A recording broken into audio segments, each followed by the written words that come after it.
Hello there guys, it's Mike with the Fish Tank Barn. Welcome back to another video. We just got done here doing a lot of work on the downstairs rearranging project.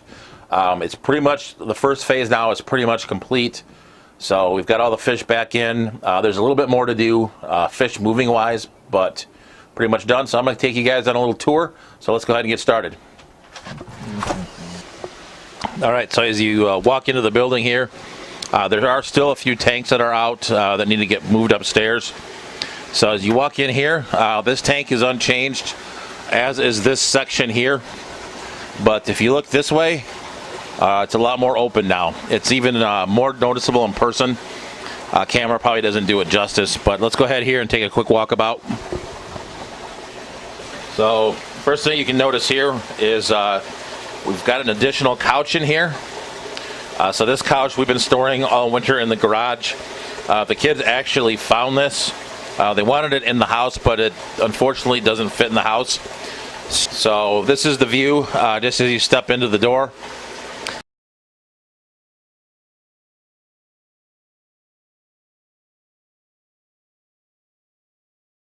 As like you know, this whole side really hasn't changed much, but quite a bit of changes over here.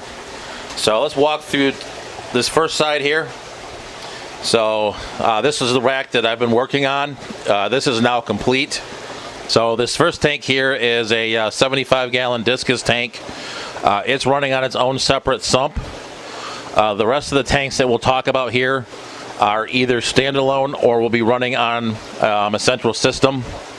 So the other side of this rack is a 75-gallon Lake Tanganyika tank.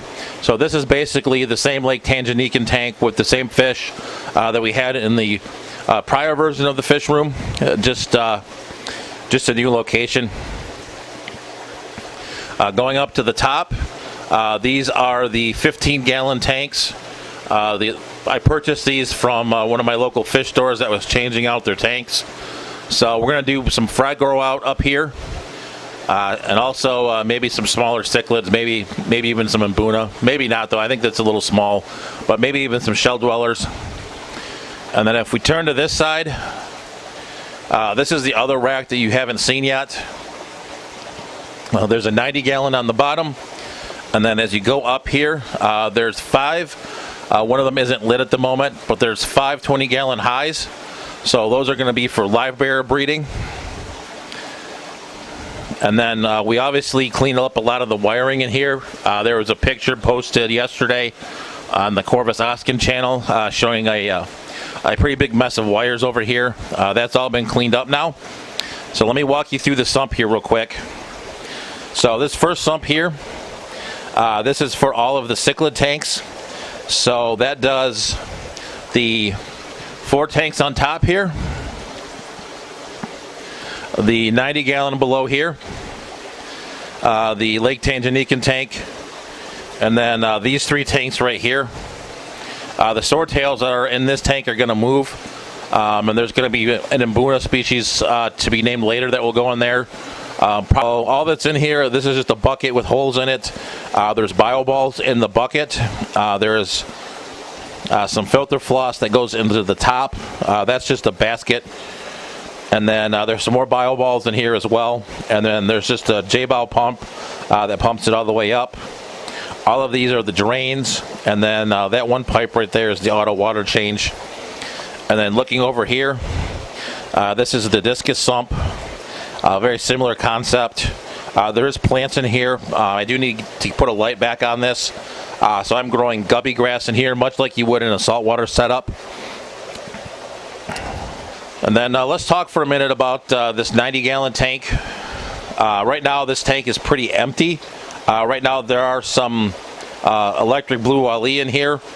The fish that we did lose, the other fish that were going to go in here, those were the Red Empress. Unfortunately, those didn't make it. We talked a little bit about that on Tuesday's live stream. The card will be above in the description here. So unfortunately, we're going to have to do something different with this tank.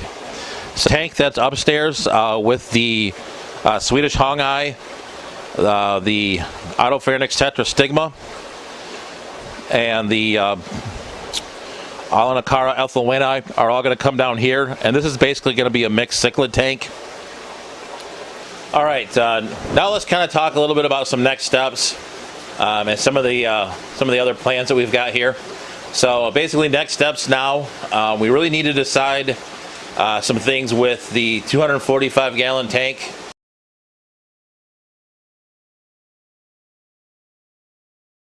The 120 plywood tank, and then I think I'm going to do something with the 150-gallon tank as well.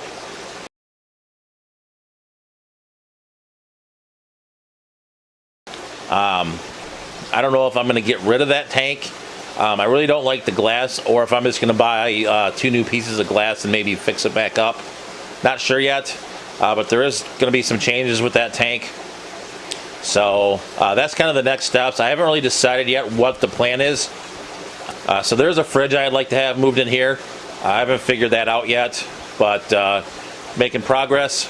And then obviously we still have some more work to do. We're going to move there's 3 tanks that are going to get moved upstairs.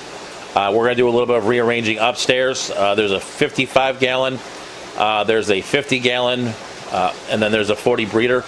So we'll be documenting that here in the near future, as well as the changes we end up making with the 3 tanks that we mentioned just a minute ago. Well, that concludes our tour for today. So I hope you guys enjoyed the changes. Let me know in the comment section what you think. I think it looks a lot better in here. It's a lot more open, a lot more space. So I enjoy it, but let me know in the comments what you think. With that being said, I do appreciate you guys watching. If this is your first time here, check out the videos that come out at the end. If you like what you see, please subscribe, smash the notification bell. And as always, appreciate you guys watching. Stay fishy, keep on breeding, and we'll catch you on the next one.